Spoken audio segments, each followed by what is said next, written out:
Alors ici, on va voir une roue qui roule sans glisser et on voit, on applique un frottement et on se demande qu'est-ce qui va se passer. Ben, voyez le dessin, la manière dont j'ai supposé que la vitesse se passait. Donc la roue progresse de cette manière-là. Donc on a une roue avec une vitesse, regardez bien, je le refais sur le côté, avec une vitesse R oméga, comme ceci. Donc elle avance bien vers la droite et elle a une vitesse angulaire oméga, comme ceci. Ok. Alors on suppose, vous voyez sur le diagramme, qu'il y a un certain frottement qui va s'opposer au mouvement du vélo et qui va donc générer une accélération ou plus exactement une décélération. Et donc l'idée de base, c'est on a cette force de frottement, donc on a notre petite roue comme ceci, et on a une force de frottement qui agit comme ça, et on voit tout de suite que ça va générer une accélération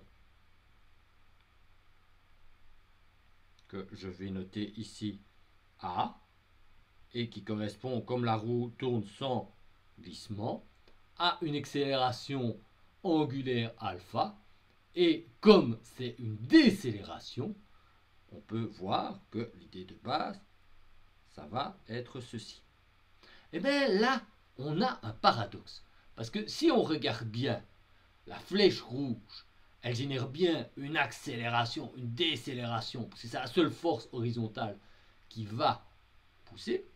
Et quelles sont les forces qui agissent en fait sur la roue? Ben, il y a trois forces. Là, on va le mettre ici. Voilà. On a la masse de la roue fois la gravité. Ça, c'est mg. On a la réaction normale qui s'oppose au truc. Et on a le frottement qui ralentit la roue. Ok? Et regardez bien, les forces N et mg n'appliquent aucun moment. Elles n'appliquent aussi aucune accélération vers le centre de la masse puisqu'elles s'opposent parfaitement. Donc la seule force qui va générer une décélération, c'est F. Et regardez bien quel moment va générer la force F si je considère qu'alpha est celui que j'ai dessiné sur la figure. Et bien la force F qui s'applique comme ça, elle a tendance à exercer un moment qui va dans cette direction-ci. En d'autres mots, c'est ce que j'ai mis sur mon équation, j'ai mis moins RF parce que le alpha, il fait référence au dessin que j'ai supposé, où j'ai supposé que la roue décélère. Et donc on voit que le moment exercé par la force de frottement a tendance à accélérer la roue. Ah oui, mais c'est pas possible ça, c'est totalement absurde. Eh oui, oui. Donc, on a bien ça. Regarde, je vais bien le refaire doucement, calmement, posément avec toi. J'ai deux forces. Mg ici. La force normale qui s'oppose à Mg ici. Le frottement qui est comme ceci. Ok? Et donc, j'ai une vitesse initiale de rotation oméga, que j'indique ici oméga. La roue avance avec cette vitesse R oméga comme ceci. Je suppose que le frottement va décélérer la roue, et donc je mets une accélération qui est une décélération qui va dans le sens opposé, que j'écris A est égal à R alpha. Je mets le alpha ici. Il va bien être une décélération angulaire. Et donc maintenant, je regarde pour le centre de masse. eh ben, j'ai masse fois accélération est égal à F. Et maintenant, j'ai l'inertie de la roue fois alpha. Et j'ai l'effet inverse, c'est-à-dire que je mets FR. Alors bien voir que le A et le alpha que j'écris dans mes équations, c'est en prenant la convention que j'ai fait pour le dessin. Pour le dessin, j'ai pris comme convention que la roue allait décélérer et donc j'ai mis un vecteur d'accélération A et une flèche pour la décélération angulaire qui ont un signe positif parce que je suppose que c'est les valeurs que je vais obtenir. Évidemment, je pourrais très bien faire le dessin différemment et choisir une autre convention et faire ce dessin-ci. C'est permis, hein?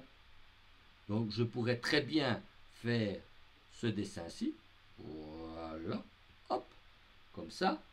Dessiner à ce moment-ci une accélération qui va de cette manière-là.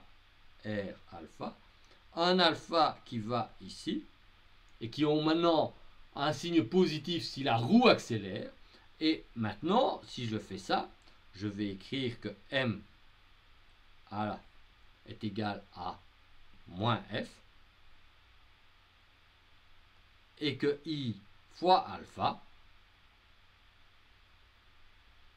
est égal à FR. Et donc, il faut bien comprendre, les équations que j'écris, elles n'ont un sens qu'avec le dessin où j'identifie ce que sont les flèches. Donc, regarde bien, ces paquets d'équations-ci, elles vont là. Voilà, on va le faire plus joli. On va le faire plus joli, mon cadre. Elles vont avec ça. Tandis que les équations du dessus, elles vont avec le grand dessin. Ouais, ça c'est pas joli. J'aurais dû garder le truc bilou-bilou. Le bilou-bilou, comme ça, avec ce dessin-là. Et donc, vous voyez, chaque fois que je décris mes équations, elles correspondent à un dessin.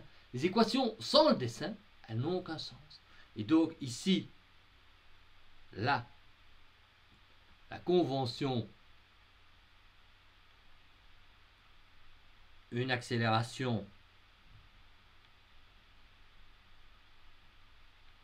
une accélération, non, on va pas le mettre comme ça, on va écrire ça, par convention, une décélération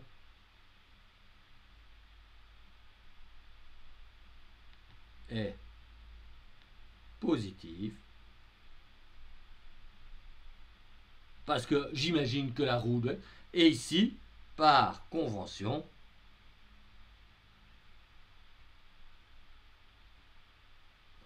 une accélération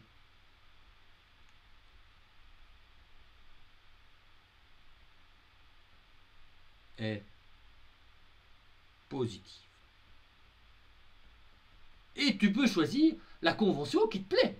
Si tu trouves qu'il est plus naturel de considérer qu'une accélération, elle est toujours positive, et qu'une décélération est toujours négative, et qu'une roue, ça va toujours de gauche à droite, pourquoi pas?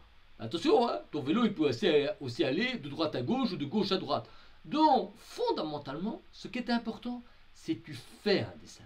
Sur le dessin, tu mets les conventions que tu as attribuées au signe. Et après, tu raisonnes sur le dessin que tu as fait. Et tu vois bien que ce soit le dessin du dessus ou le dessin du dessous, globalement, le frottement, il aura toujours un effet inverse sur la translation du centre de masse et sur la rotation de la roue.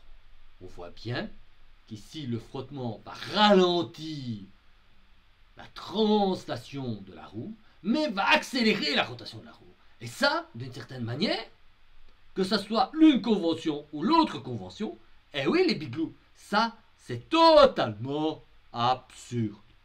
Ça ne peut pas se passer comme ça. Ouais, mais alors, tu vas me dire, c'est quoi, pourquoi on est arrivé à un truc qui ne marche pas? Le modèle ne fonctionne pas. Eh ben oui, le modèle ne fonctionne pas. Pourtant, on va l'utiliser de temps à autre. Oui, mais alors tu me dis, oui, mais alors, comment elles roulent les voitures si elles doivent tout le temps décraper? Non, tu vas voir, ça se présente en fait légèrement différemment. Parce que ce qu'on va supposer ici, c'est que la roue reposait sur un seul point. C'est pas tout à fait vrai. Dans la vraie vie, ça se présente un peu différemment. En fait, quand vos pneus ne sont pas parfaitement gonflés et que le sol n'est pas parfaitement rigide, ce qui va se passer, c'est que fondamentalement, pilo, on va mettre les bons points là, ici, fondamentalement, si on descend l'horizontale, c'est que le point de contact, il va être un peu décalé. Pourquoi? Parce que en avançant, la roue va un peu déformer le sol, le pneu va un peu se déformer aussi, et donc fondamentalement, le point de contact va être légèrement décalé par rapport à l'horizontale. Il va être décalé d'une petite grandeur epsilon. Et qu'est-ce que ça fait, ce epsilon? Eh bien, ça va avoir un impact fondamental, c'est que la force N, ici, réaction du sol contre la force de gravité mg, va maintenant appliquer un moment. Et regarde bien quel type de moment il va appliquer. Un moment qui va permettre, souviens, on avait dit qu'on avait une décélération A est égale à R alpha, une décélération qui faisait tourner la roue de cette manière-là, et regarde bien la force N avec le petit bras de levier epsilon, elle va bien faire décélérer la roue. Et donc maintenant, ce que je peux écrire, c'est que I alpha est égal à quoi? Alors toujours le bras de levier dû au frottement, mais qui est dans le mauvais sens. Donc ça, c'est égal à moins FR. Mais maintenant, on a un terme supplémentaire qui est plus epsilon n. Et ça, c'est ce qu'on a dit, c'est ce qui va, ceci va freiner la rotation de la roue. Et en général, ce truc-là est modélisé par ce qu'on appelle un frottement de roulement qu'on met avec un coefficient muté fois le grand M. Ici, on va le mettre plus MT. Et on voit bien, c'est un terme de frottement. Si j'avais dit que j'avais un terme d'accélération, il a bien le bon sens. Hein. Donc ceci, c'est une décélération angulaire. Décélération angulaire. Et on voit que maintenant, on a un terme de frottement de roulement. On appelle ça du frottement de roulement. Voilà, ça c'est le terme de frottement de roulement. Et c'est ce qui fait ralentir la rotation de la roue. Et parfois, cette composante est très importante. C'est ici aussi que parfois on vous a expliqué qu'il ne fallait pas rouler avec des pneus qui étaient pas gonflés à fond.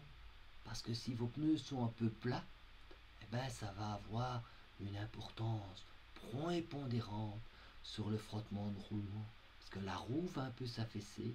Et donc, au lieu d'avoir le point de contact le plus proche possible de la verticale, il va aller petit à petit vers le devant et ça va freiner davantage le roulement de la roue. Alors, On voit donc maintenant que la force de contact se compose d'une composante perpendiculaire et d'une composante tangentielle, et que si la roue glisse sur la route, allez, on va un petit peu me déplacer pour que vous voyez bien tout ce qui est marqué, voilà.